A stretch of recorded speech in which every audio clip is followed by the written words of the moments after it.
Hey everyone, welcome back to another video. Not said an awful lot over the last few days because of course it's been international football and I'm not a fan. Said that before, you guys know my stance on it. Don't mind watching the World Cup, don't mind watching the European Championships, mainly because there's no normal football. So that's the only reason why I really watch it. But not a fan of that kind of thing, especially friendlies and all that. I feel like it's really pointless.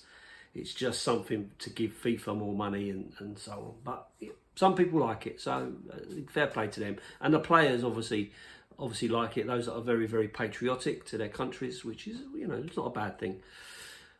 But Ange Ball is coming back. But for me, unfortunately, I'm going to miss it. Can't go to the game. Why, I hear you cry? Because it's on a bloody Monday night. I personally getting really, really fed up. Now, let me start again.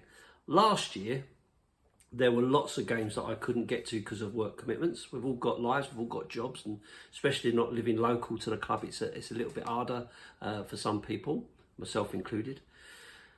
But watching some of the football last year, I was kind of like, oh well, not to worry.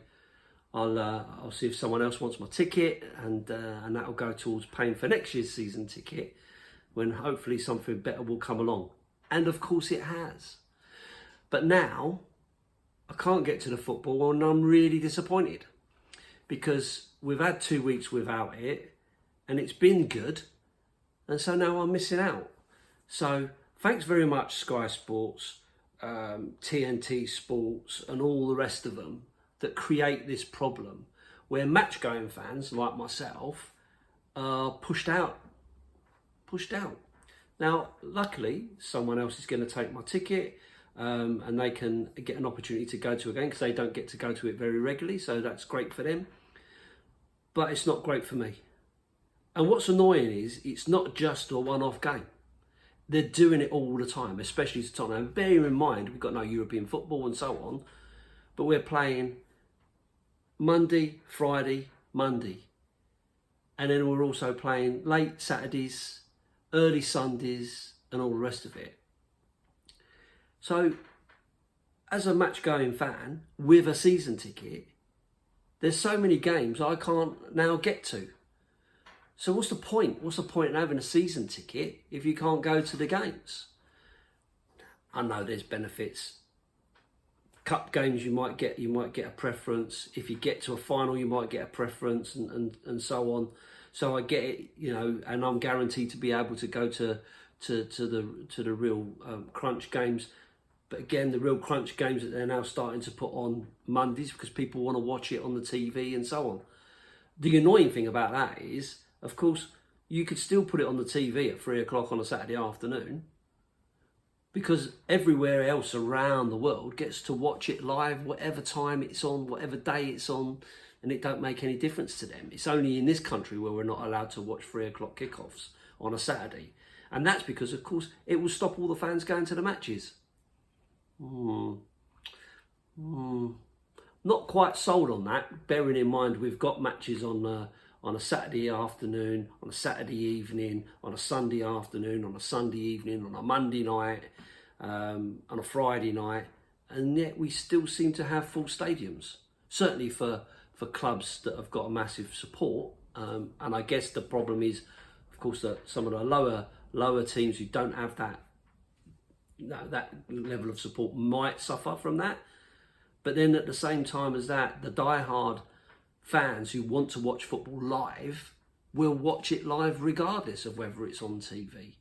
And they're the people that are the lifeblood of the clubs. I know they get more money from the TV and so on, and it's proved it through COVID that they didn't necessarily need the fans in the stadium as in match ticket fans, but it's all the other stuff around it, and it's always the local community and all the rest of it that kind of suffers out of that. So for me, I'm really fed up. I'm going to have to miss the Fulham game. I may have to miss the Chelsea game, although I am trying to work on how I can get to that. And then you've got Crystal Palace on a Friday, and then later on we're going to have West Ham on a Tuesday, both home and away. So it's like you're making it kind of impossible for anyone who lives outside of the local area to be able to go and support their club. And we're paying for our season ticket for nothing. And it just feels, you know, once again, as always, the match-going fans are considered last. I mean, bear in mind, you know, for me, I come down from Dorset, so the South Dorset Spurs who I travel with, we're leaving at 12 o'clock in the afternoon. So I've got to use half a day at least to get up there. And then I'm not going to get home until 2 o'clock in the morning. And I start work at sort of 7 o'clock. So I'm not going to sleep. So I can either have another half a day off. So I'm losing a day for every match that I want to get to. And I'm having to stay up really late just to be able to go and watch the game. And there are people, of course, that travel, you know, from all over. I know fans personally that come down from Scotland on a regular basis. I know people that come over from Ireland. I know guys that come from Malta, come from Cyprus, come from, you know, from all over. I mean, and not to mention people even further than that in the States and so on, that have to plan in advance to be able to get over for these games and so on. And it's all just thrown into a cocked hat because Sky TV or TNT TV wanna put it on the television for their own benefit, and they want to fit it around their own schedules because that suits them and it gets them a better audience.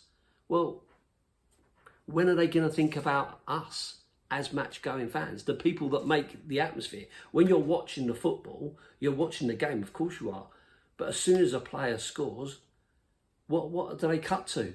They cut to the fans celebrating. What are they trying to play through the speakers? The fans singing, the fans making some noise.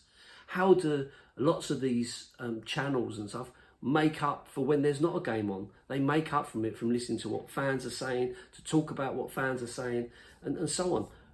And I get that not all of those are match-going fans, but you get a different experience depending on what you do. Watching on the TV at home is different from watching it on a TV in a pub with your mates.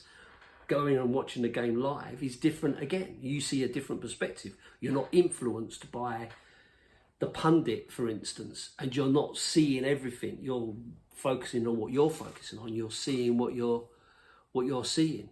So it gives a different perspective, and that's what makes it interesting, because we've all got a different opinion. It's all about your opinions, and I love that, and that's what makes it interesting. That's why YouTube channels like this, not necessarily this, because I don't do kind of live chatting with different people, but you get my point. You know, lots of them do, and that brings out that debate and different opinions and so on. So, you know, I just feel like that they're, number one, clubs are pricing fans out anyway. We know that because it's a lot of money, especially if you're trying to bring a family.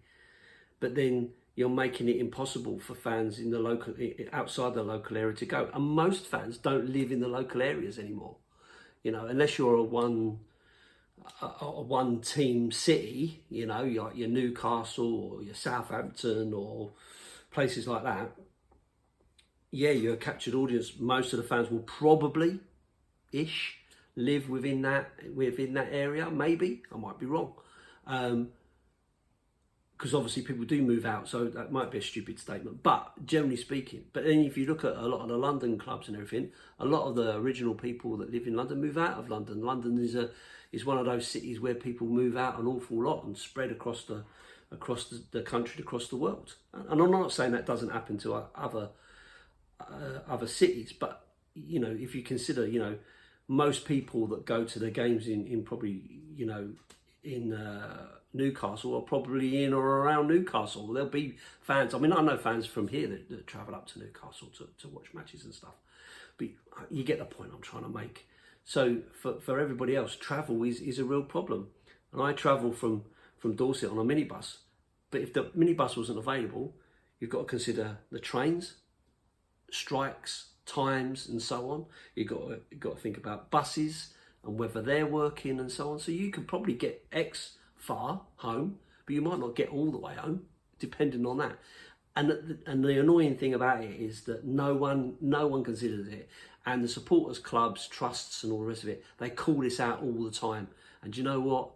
The TV companies, the clubs themselves, the FA, the Premier League, they all cock a deafen, not interested. I just hope that one day the fans don't just stop going and the clubs don't end up with a bubble burst with players that they're paying millions of pounds a year to not being able to pay their wages because there's no fans turning up, and it becomes a TV show rather than actually a spectator sport. It's a sad thing to think. But anyway, that's just some thoughts for today. Just to let you all know I'm still alive, I'm still around. Thank you all for the love on the channel. I've increased my subs quite a bit. I ended up with like 40 new subs over the last sort of couple of weeks and stuff, which is great to see. I still see there's like 80% of all people that view my videos don't subscribe to the channel. So if you don't just subscribe to the channel and you do watch on a regular basis, then consider subscribing, because it's good to know that you're there. It all helps the algorithm, I understand. The thumbs ups also help the algorithm, and I'm not one of those who wants to keep saying, smash the like and all that. It's up to you. If you want to give it a like, give it a like. If you want to subscribe. I'll be pleased to have you on board. And we look forward to the match on Monday, even though I'll be watching it in the pub. But yeah, we look forward to that and see what Fulham brings. And I shall do my review probably on Tuesday, where I'll come back and give you my thoughts on it, and you can come and tell me how you feel about it. Thanks very much for watching, and I'll see you on the next one. Up the Spurs.